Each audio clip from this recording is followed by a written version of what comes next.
Matías Olivero Vila. Matías es abogado, contador, presidente de Lógica, una ONG dedicada a generar conciencia fiscal. Y un tema que yo he puesto en consideración de ustedes durante mucho tiempo, que es la cuestión de los impuestos en los préstamos bancarios, en la operatoria bancaria en general, diría. Matías, buen día, ¿cómo le va? ¿Qué tal? Buen día, José Luis. Bien, yo muchas veces suelo observar aquí ante la audiencia que si uno mira el desagregado, por ejemplo, cuando recibe el resumen de tarjeta de crédito, el resumen de banco a fin de mes, y siempre me he preguntado cuál es la lógica de que haya IVA sobre un crédito, ¿no? El otro día vi parte de un streaming en el que participaba usted y me gustaría que nos ilustre al respecto de esto, porque cuando hablamos del costo argentino, pocas veces se cita yo diría, me atrevo a decir, sobrecosto financiero que tenemos en todo, ¿no? Así es, José Luis.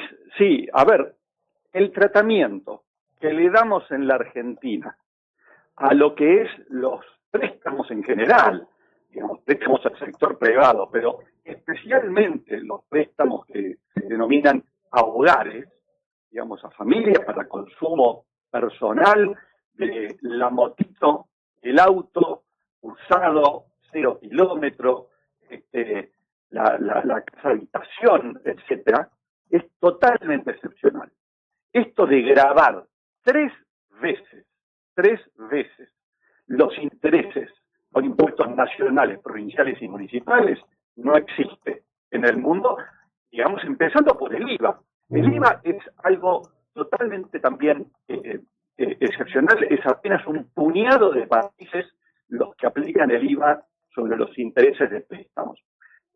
No es casual que Argentina haya sido, digamos, el precursor en nuestra región. Después nos copiaron Uruguay y Paraguay, pareciera como que los hemos contaminado. Y después hay un par de países más, pero el resto no aplica IVA sobre intereses. ¿Y cuál es el racional que está detrás de esto?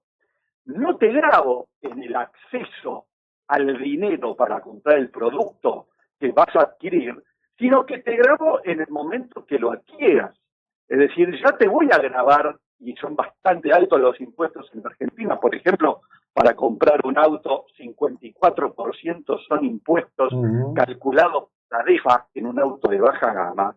Y lo mismo con los electrodomésticos y lo mismo con cualquier otro producto que nos vamos a comprar, ronda el 40 y hasta más del 50% del precio que compramos son impuestos. Entonces, no te grabo al momento no debería grabarte al momento de recibir el dinero, porque en el contrario te estoy grabando doblemente.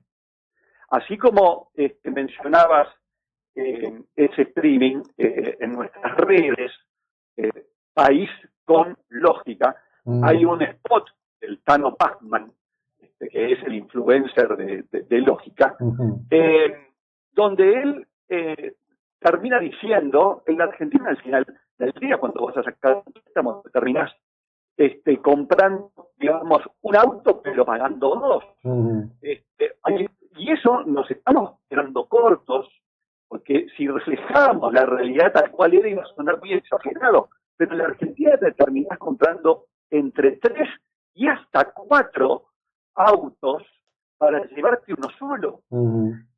Y eso iba a sonar demasiado exagerado y por eso dijimos solamente, bueno, digamos, uno y uno. Pero la realidad es que es entre 3 y 4 autos que tú terminás, digamos, pagando para llevarte uno solo. Bueno, en realidad, perdón, nosotros no compramos cosas, pagamos impuestos, digamos. Exactamente, como dicen nuestras bolsas que tenemos ahí de merchandising, no salís de compras, salís a pagar impuestos. Sí. Ahora, siempre esto ha estado a caballo de la cuestión de la necesidad de mantener el equilibrio fiscal, etcétera, etcétera. Se viene desnudando, en este sentido creo que hay un trabajo extraordinario, más o menos simpático, no importa, que está haciendo Sturzenegger, desagregando todo el exceso que tiene el sistema estatal argentino, un montón de cuestiones, ¿no? ¿Cuándo se llega a un punto en donde se determine, bueno, miren, vamos a cambiar esto? Hay un trabajo que hicieron los Lach, padre e hijo, hace ya muchos años, que demostraba en ese trabajo que el IVA terminaba siendo inflacionario en Argentina. Ni que hablar de ingresos brutos, ¿no? Bueno, a ver, si nosotros nos ponemos a pensar que dentro de la tasa de interés, naturalmente hay una porción que de alguna manera compensa la inflación del momento y después hay una porción que es el interés puro. Entonces, fíjate, José Luis, qué contrasentido, que cuanto más ineficiente es el Estado en no poder controlar la inflación, nosotros terminamos pagando más IVA por esa inflación que el Estado no puede controlar. Con lo cual, es así, digamos. Y eso es solamente respecto del IVA, José Luis. Después viene lo peor, porque por lo menos el IVA está extendido en el mundo y bueno, discutamos si se puede aplicar sobre intereses o no. La gran mayoría decide no hacerlo para fomentar el consumo y recibir los respectivos impuestos en la compra de los productos. Pero después viene la parte donde ahí sí que estamos solos en el mundo. Acá por lo menos en el nos acompaña un puñado de países. En lo otro estamos solos. ¿Qué es lo otro? Los impuestos provinciales y municipales. En ingresos brutos es realmente algo totalmente alocado lo que ha sucedido. Primero, hacía más de 20 años, se aplicaba ingresos brutos, que es un impuesto que no existe en el mundo tal como lo tenemos diseñado en la Argentina, que se aplicaba sobre lo que se llama el spread. Para que nos entienda la gente, el spread es la diferencia entre los intereses que recibe el banco en los créditos y los que paga, por ejemplo, en los plazos. ¿Por qué? Eso es lo lógico. Porque un banco se dedica a intermediar, no se dedica solamente a dar préstamos, se dedica a la intermediación.